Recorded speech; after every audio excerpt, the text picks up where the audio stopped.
Hey, what's up, chat? Today we're doing my first live stream, which I'm super excited about.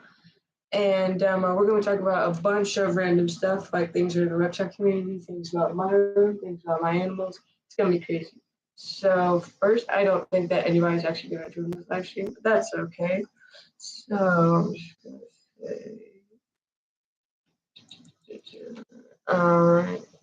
going to say, all right, so our first topic is going to be about cohabiting species of reptiles.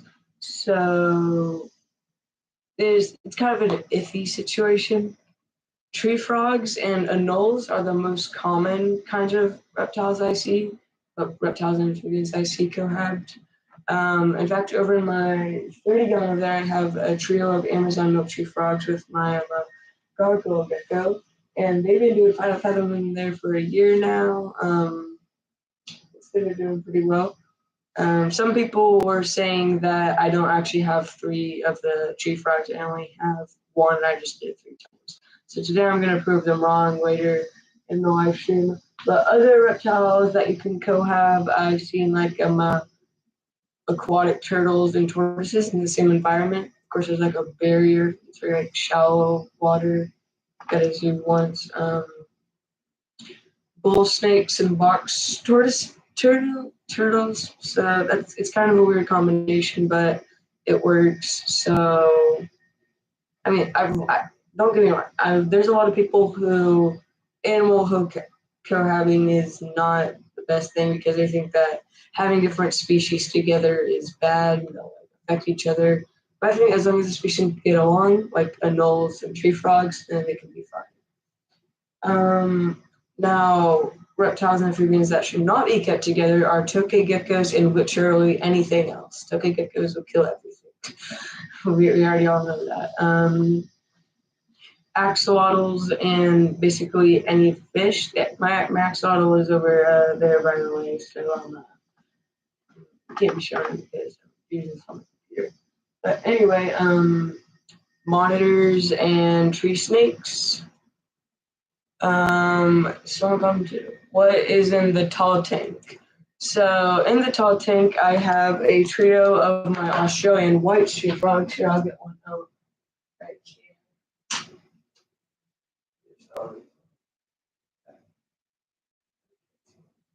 Here he is. This is Hibbity. He's a little scoundrel. Hibbity. Yeah, he's fantastic. He's one of the 3 WT frogs. I actually got these for free from a teacher that I had in 6th grade, which was really nice. I love these guys. They're so cute and derpy. They are worm black holes. See, say hi. See, he said hi. All right. Put this guy back. Also, before I started this actually, I did wash my hands to make sure that every handling animals, which I will be doing a lot, because I know you guys love to see the animals. Cool for things. I already know who's commenting that. Thank you. And so back to reptile cohabiting. Crocodilians and small turtles. Like I've seen people keep Cubersdorf caimans and arowanas and red deer signs on the same tank. I mean, I love Cubersdorf caimans. They're crazy, and I'm definitely gonna get one of mine.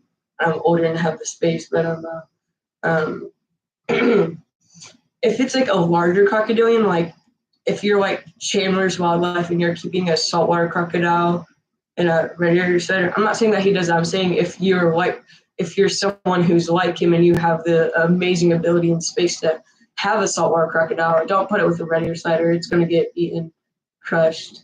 Moving on from animal cohabitation, we're going to do a little bit of Q&As. This is going to be the majority of the live stream because this is what I originally had in mind.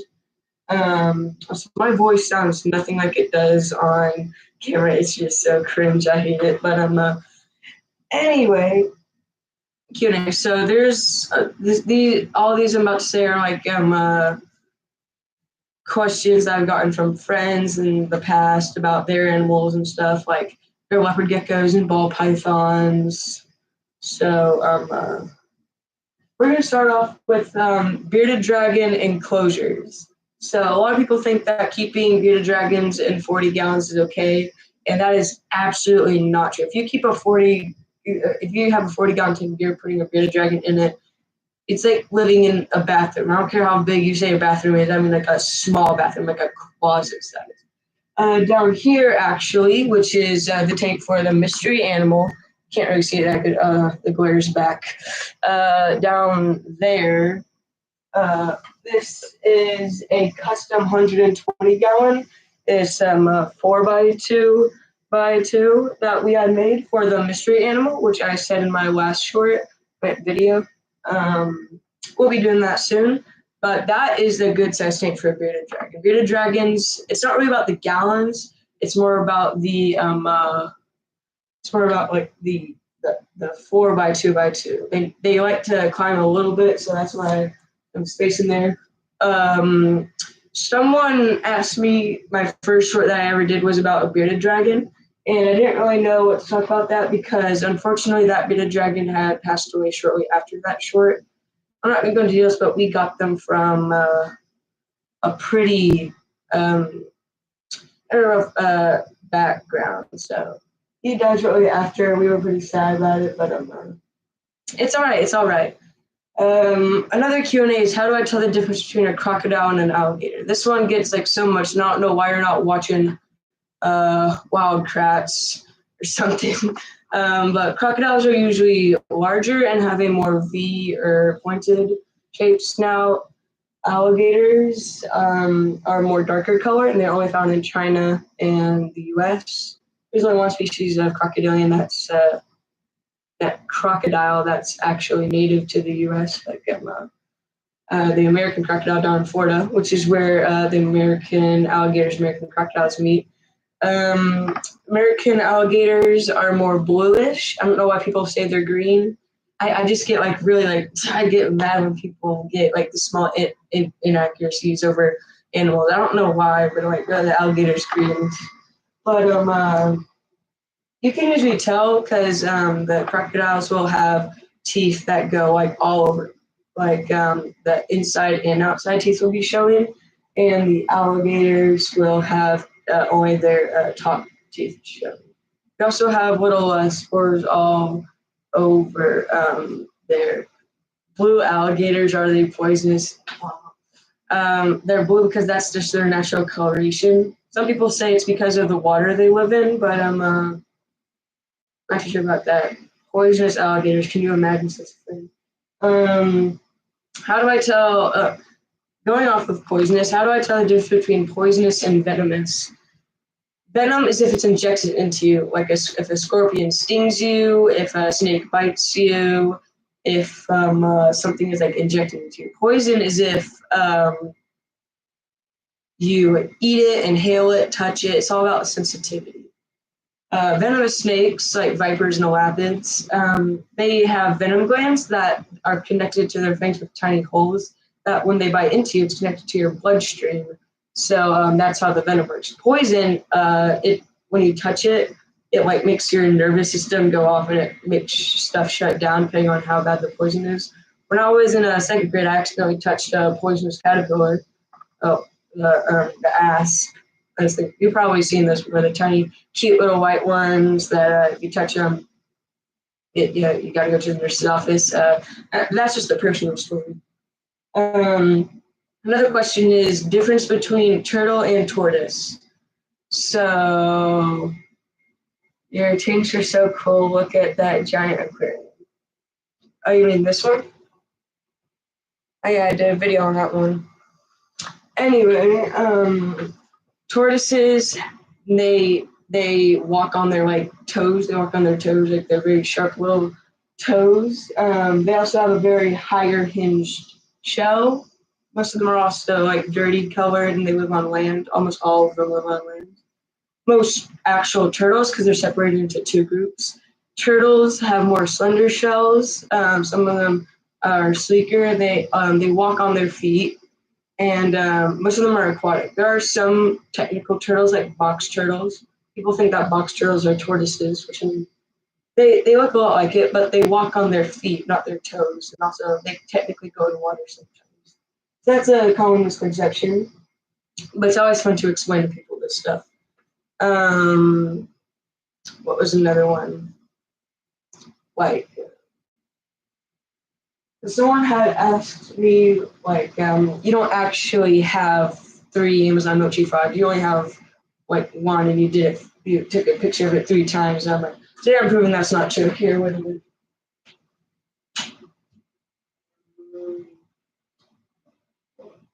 1, 2. Last one next to hide a lot. It'd be a bit jumpy, but here's the first 2. This is Milky Way, and this is a milkshake. Amazon milk tree frogs, very cool. They have blue blood, which is why their stomachs and toes are blue. I'm gonna put them back now. Now I'm gonna get the 3rd one out. I can get a 3rd.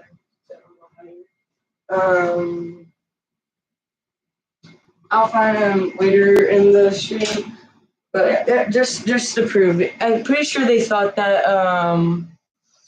because they're kind of rare and expensive, I think it would be $65 for one, and I would admit it was kind of expensive to get all 3 of those. Oh, the last one's name is Oreo, by the way.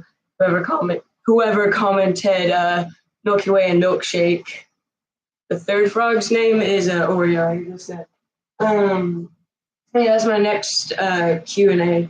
What's the difference between frogs and toads? Toads are more terrestrial, and they both have like warty, like textured skin. They're also rough. They can live in drier conditions. And frogs do not jump; they leap. Toads jump; they go like this, and then frogs will like leap across. Like, have you ever seen like a video of a tree frog just yeeting itself off of a branch to the next branch? It's crazy. What is your favorite pet? Oh, that's a hard question. Technically, well, it has to be like depending on like which ones are the coolest, which ones are most handleable. The most handleable one is easily Ghost. My dog. My 2 new animals I got, my 2 new skinks. They're kind of skittish. I would show you them, but I think you can see them. And if you see them, there's an enclosure right there. Back. This enclosure right here. Right there is see, skittish. So skittish. I have 2 of them. I need name suggestions. I do not know what to name them.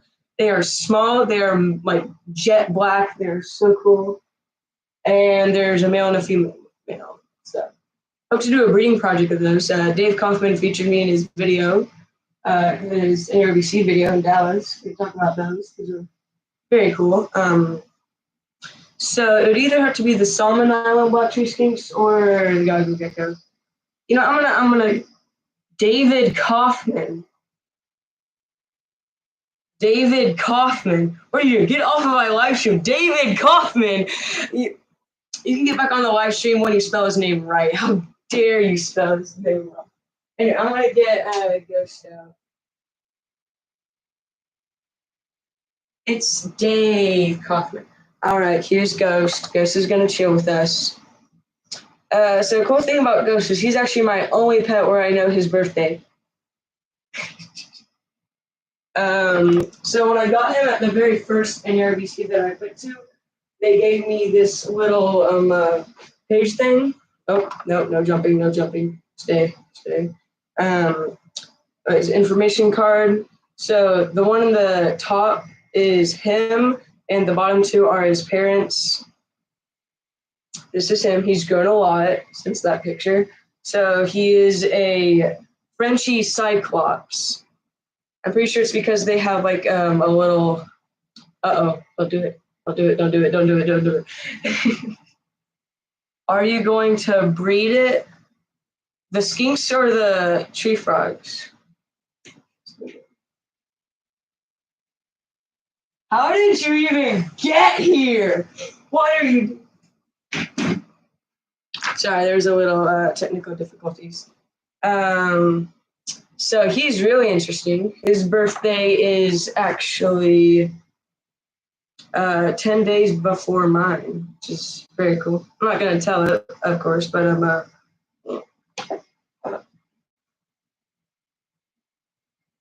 He's a goofball. He one of his arms is shorter than the other, which is why we were considering naming him Nemo. But he's pretty cool. He got him for like $60 at the First LIVESTREAM. So yeah, that's Ghost. So to answer your question, who's my favorite pet? Probably him. He's sick. Am I going to breed the Gargo gecko? No.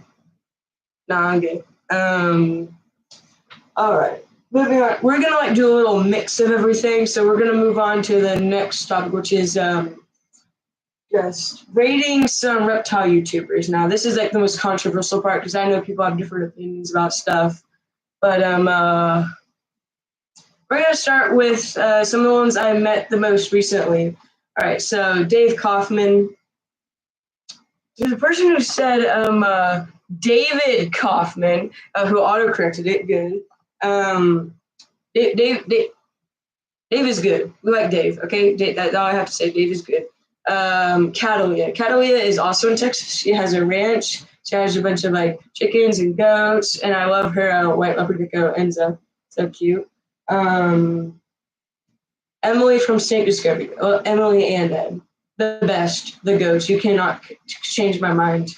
The only ones that you could really try to convince me otherwise would be like Brian Barczyk. I know it's technically Noah Barczyk now. I'm glad that he kept the name, but it's a lot when your dad dies and he gives you all this stuff. He has to give you all this money and has to give you an entire aquarium to finish. But I just think that he's doing really good right now for someone who is under a lot of pressure. I mean, I really hope I can go see the Legacy Aquarium someday. Some of you have probably seen the video, unfortunately, but it's gonna be good. So the only other person that really compares to Brian Barczyk would be like Jay's Prehistoric Pets. Yeah, he started a Roku series that I watched. It was really cool. Thinking about expanding it. Do you have any? You did not just axolotls. What's an axolotl? No, I do not have any axolotls. I have one axolotl who I don't know if I can turn this far enough. No, I can't. Sorry. I'll do a feeding video about him. Basically, he's a green fluorescent protein wild type, which means he goes under a black light, and it's really cool. And now you're making fun of me, huh? Listen, I'm not going to say anything, but I do know one important fact about Itty Bitty Chitty, so I'm not going to say that, but thank you, Itty Bitty Chitty. You commented a lot.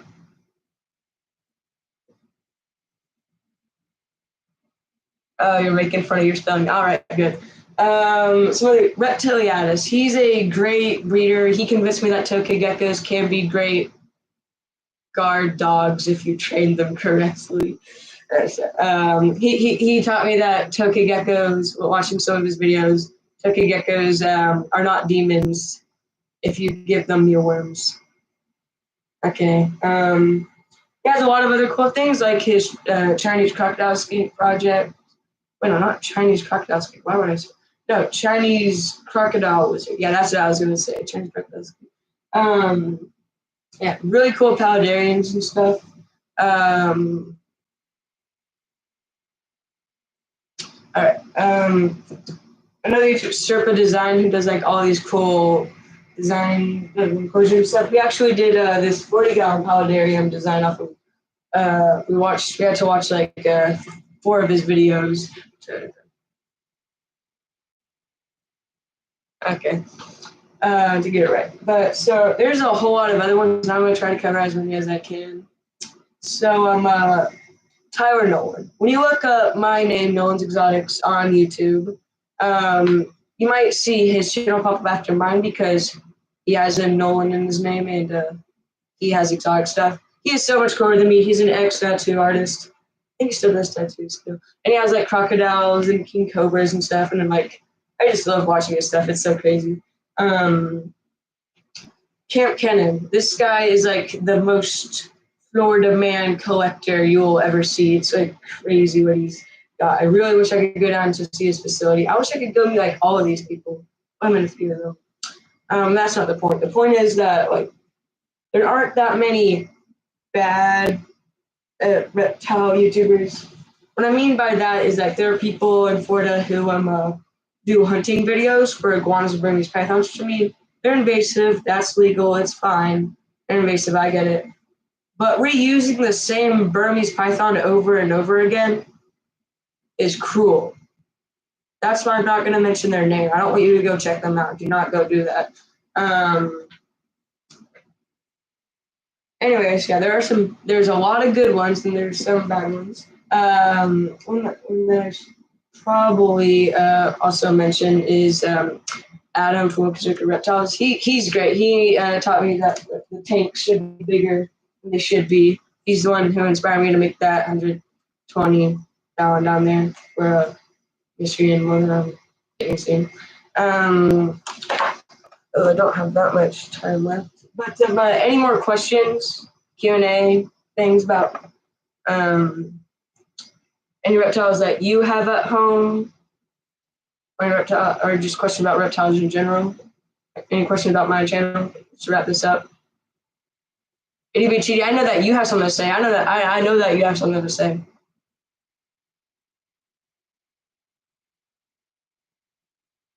It's fine. I got time. I'll wait. I have a blue tongue skink.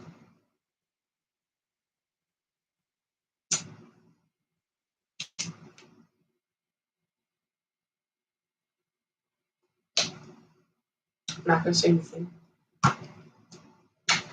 Okay, cool. I said, do you? I have a blue tongue skink. Do you? Hey, this is not a reptile YouTuber, but have you heard of Pat Goddess, man? All right, no. First of all, itty bitty chitty, thanks for sharing that with me. That must be really good to have a blue tongue skink. Any questions? This is a Q&A about your blue tongue skink, supposedly blue tongue skink.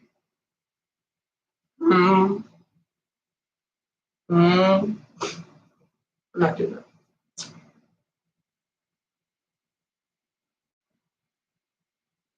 What do you feed your skinks? Oh, my skinks? You mean these ones over here? They'll eat like everything. I put little velociraptors when I put the food in. They'll eat like crickets, mealworms, waxworms. They're kind of shy, so when I use tongs, they won't immediately come up to me, but they'll eventually do it.